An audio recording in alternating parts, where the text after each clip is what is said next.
welcome or welcome back to the Campus Ministry Show. I'm Father Logue, host of the show and chaplain of Lancaster Catholic High School. Today, we're going to talk more about our theme for this year, Saint Joseph.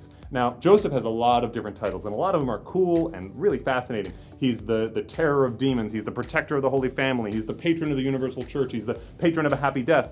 But today we're going to talk about a patronage of his that's a little more simple, and that is patron of work, Saint Joseph the Worker. We have a whole feast day dedicated to it that we'll get to in the spring, but for now, I think it's good to look at the beginning of our school year, this idea of work. And how do we understand work? And I think work gets a bit of a bad rap in today's world. And there are a lot of injustices that can happen. There are cases of slavery, cases of child labor, cases of just bad bosses. Sometimes work is terrible.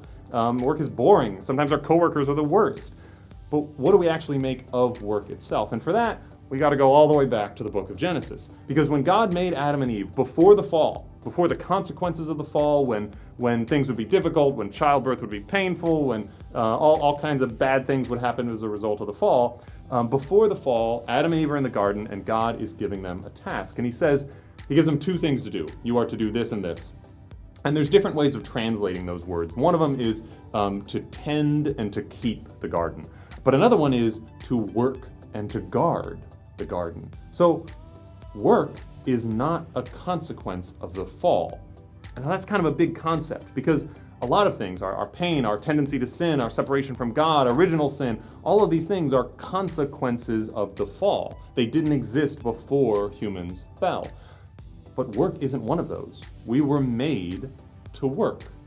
Now, what do we make of that? And I think that's why Joseph is a great example of this. So, Joseph is a descendant of King David. He is royalty. Now, his family has long been bereft of that lordship, but he's living in this town with other descendants of David. He knows he's of this royal line, and he's kind of resigned to work as a carpenter, and you could understandably feel a little bitter about that. So, if one day you're in this position, you know you're royalty, you know you should be the king of this kingdom, but you're just stuck working a menial job as a carpenter, and one day God or an angel appears to you and says, guess what? Your wife, she's going to be the mother of the Son of God.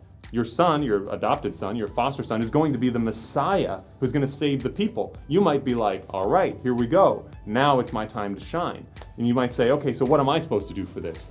And the angel or God would say, well, you're supposed to keep working for the rest of your life. Oh, am I going to see my son become the king, the rightful leader, the Messiah? Nope, you're going to die before that. You're going to spend the rest of your life working as a carpenter, and nobody's really going to know your name beyond your immediate family until long after you're dead. That's it. It'd be understandable in our fallen human nature to be like, no, I'm meant for more. But Joseph didn't do that. He's like, you know what? I'm called to this work. I'm going to do it to the best of my ability. One of my favorite images of Joseph is from my home parish, St. Patrick's in York. It's a stained glass window of the child Jesus, maybe 4 or 5 years old, in Joseph's workshop. Mary's letting Jesus walk towards Joseph. Jesus is carrying a tiny little cross. And Joseph is standing there, sleeves rolled up, holding an axe, just taking a little break from his work in his workshop.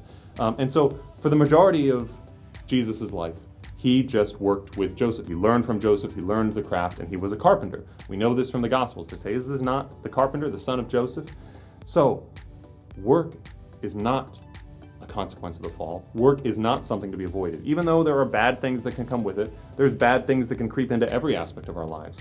But work itself is something that can be glorious, something that can be done for the glory of God. And not just big, important work, not just the work the world thinks is the best stuff to be doing. Even the small menial tasks. That was the example of St. Therese of Lisieux, who decided to do every little thing, every little task, totally and completely out of love. It's the example of St. Ignatius of Loyola, who had his famous Ad Maiorem Dei Gloriam, for the greater glory of God, that whatever we do, if we do it for God's glory, then it can be an amazing thing. And most, I think, perfectly and amazingly, it's summed up in the multiplication of the loaves and the fishes. God had this big, important task, feeding this whole crowd, and the boy who brought forward the loaves and the fishes, all he had was that. It was nowhere near enough. He could have easily sat to the side and said, you know what? This isn't going to help anybody. I'm going to sit here and quietly eat my lunch and hope nobody notices that I have food. Instead, he brought it forward and he said, you know what? This is all I got, but I'm going to give it. And when we do that, whether we're a plumber, a doctor, a janitor, or a carpenter, when we give that to God completely and totally and joyfully, that's when he can do amazing things with it. So, even in the most menial, busy work assignments that you receive this year from teachers, recognize that when we do it for the greater glory of God, when we tap into that good attitude of St. Joseph, then God can do amazing things with any work that we give to him. Thanks. God bless.